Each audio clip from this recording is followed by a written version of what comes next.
Good morning, I'm Jonathan Lash. Daphne, it was so much fun watching you grow into this issue last April. Congratulations on what you're doing. It's a great event. I'm so glad you continued to work on it. Lynn, thank you very much for hosting us. Lynn and I have the pleasure of trying to be troublemakers together among the 5 colleges on these issues, and you're always goading me to get into trouble. I love it. I want to recognize a couple of other people.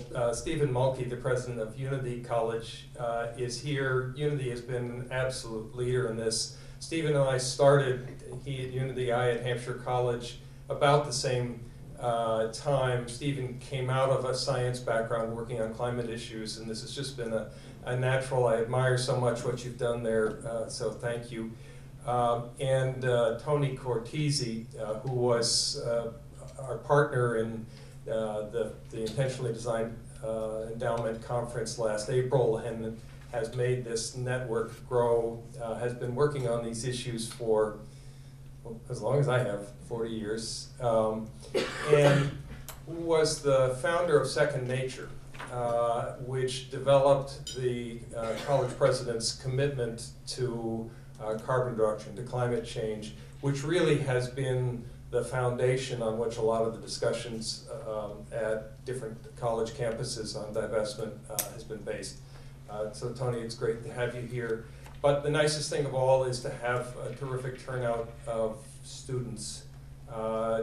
This is an issue that is at the forefront and has become politically important because of what you do. Don't stop. I really appreciate it. I love being here with you, and I'll come anytime you ask me to come. This is a great day to be discussing global warming. You know, the latest theory is that this form of the polar vortex, which brings Arctic air, this I guess from Siberia, down across the Midwest and the Northeast, is associated with the precipitous decline of sea ice in the Arctic. If that theory is correct, this is what we're in for. Brutally hot summers and absolutely brutal winters. Just saying. Keep your eye on this space. I want to begin with a story, or actually a question. How many people here remember what Waxman Markey was? Oh, that's better than I feared. Not many students, however. So 7 years ago, almost 7 years ago to the day, I was standing at a podium at the National Press Club in Washington with the chairman of GE, Jeff Immelt. And we were announcing the results of work that we had done with a collection of industry CEOs and environmental leaders to develop a coherent, pragmatic approach to reducing emissions in the United States. It was a cap and trade based approach. The corporations were there not because the people who led them were green, although actually secretly some of them are, but they were there out of pure self-interest. First of all, they make large-scale investments for the long term, and they were worried about stranded assets. What if they continued to invest on the assumption that our economy would be fossil fueled, and then we changed our mind politically and fossil fuels became unacceptable? Those assets become less valuable and ultimately useless. They were there because they had been through the economic disruption of sudden changes in environmental policy as the public grasped issues, became angry, and demanded action, and they didn't want it to happen to them again on climate change. They said, just give us the rules. We will figure it out and get it done. Just make everybody do the same thing, and we'll be ahead of the rest of the world in doing this.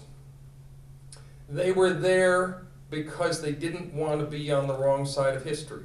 It just isn't successful commercial policy to be wrong on really big issues. And they wanted to have the space to be right on where they saw the science was taking them. The US has the largest economy in the world, the second largest source of emissions if you look at historical emissions. If you look at the total loadings of greenhouse gas up there, we're still number one. We have 3 times the global average in per capita emissions, and among the developed world, we are one of the worst performers in terms of making political decisions to actively reduce our emissions and shift to a low carbon economy. These are global corporations that operate and intend to sell in every country in the world, and that was an uncomfortable position for them to be in. So they agreed to join a bunch of nutty environmentalists and ask Congress to regulate them. It was really quite an astonishing moment. And it was 2008. Every candidate running in the Democratic field and most of the Republicans were endorsing action on climate change. I mean, that's ages and ages ago.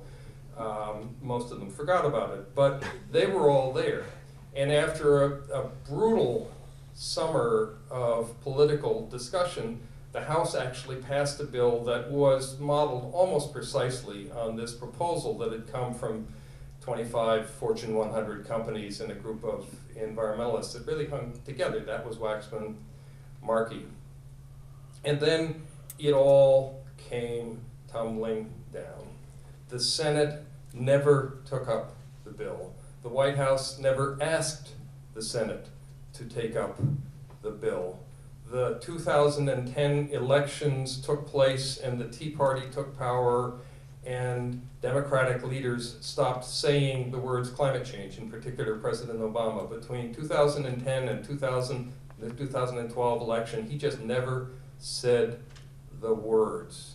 The leadership collapsed, the hope for legislation disappeared, and I felt like a naive idiot for believing anything could ever happen. And I fled north and came here to Amherst. That's actually worked out pretty well. See, it turns out that if you're at a small liberal arts college filled with students who really believe in trying to change the world, you can actually do some stuff.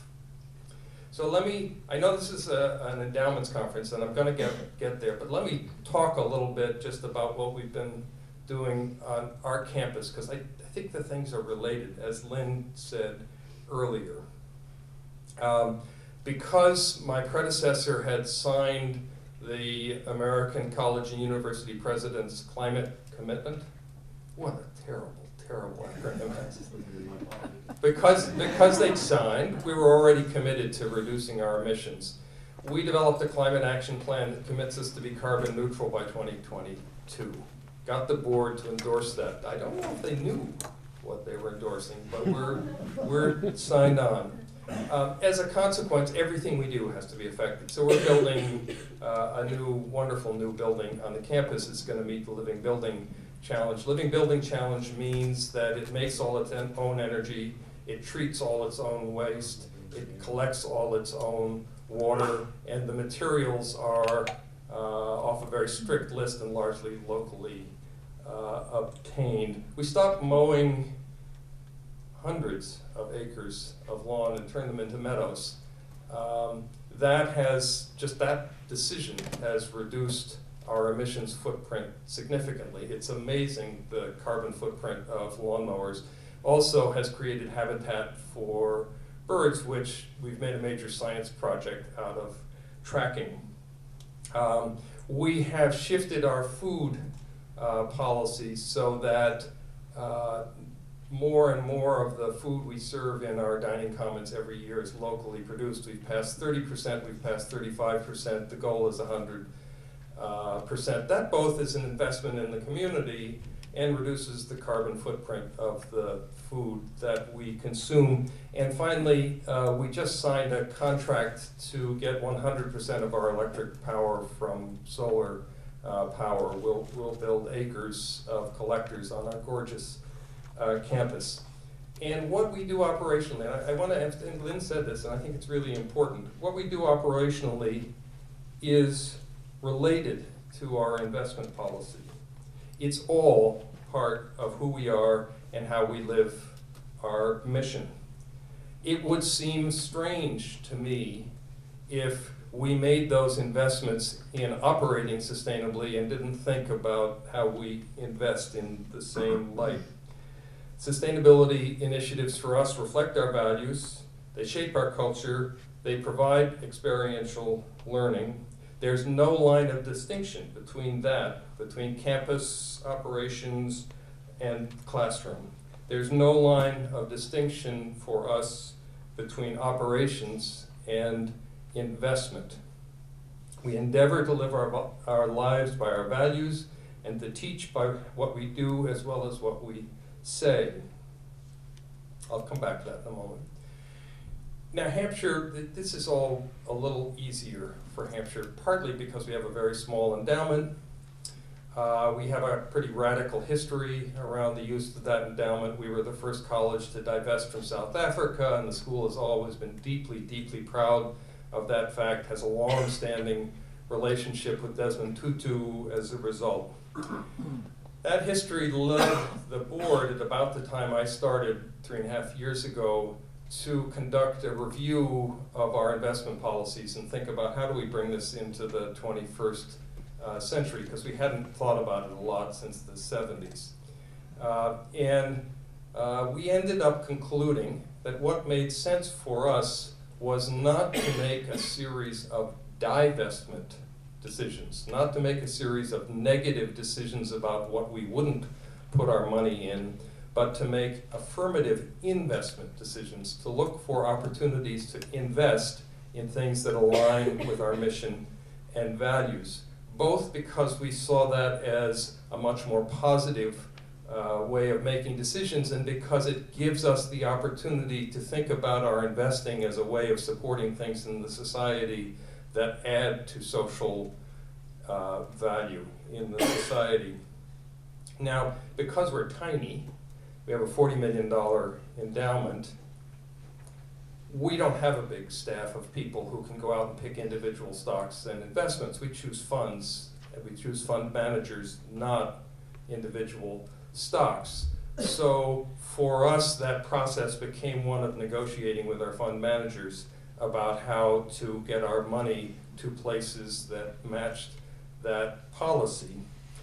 The result was when Bill McKibben came to campus 3 years ago, 2.5 years ago, and urged the students to demand that we divest, I said that we couldn't, because we didn't think we held much in the way of fossil fuel stocks, because we already had this affirmative policy that had led to us not divesting but moving our money. We probably, since we hold funds that aren't entirely transparent, we probably, 1% is probably still in some sort of fossil fuels. I very much doubt it's in the dirty 200. Since we implemented that policy, the performance of our admittedly small endowment has been excellent.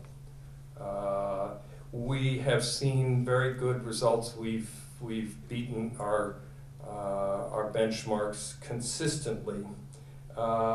It turns out to have been a good time to make that decision. And of course, you all know, if you've looked at some of the studies cited in the very good primer that you all got, that there's increasing analytical evidence to support that. There's that wonderful MSCI study that was done by a Hampshire alum, Tom Koo, which I found quite compelling.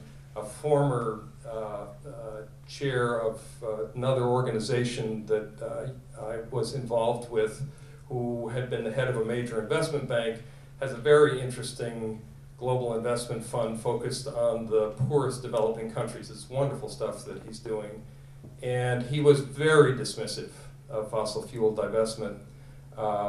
My former colleagues finally persuaded him just to do a study of what his fund would have looked like if he'd taken fossil fuels out. So he did a 1, 3, 5, and 10-year analysis. They threw it out and said they had to do it over again because they'd obviously made a mistake, and then they did it over again a third time, and he couldn't change the result, which simply boggled his mind, which was they would have been much better off without the fossil fuels.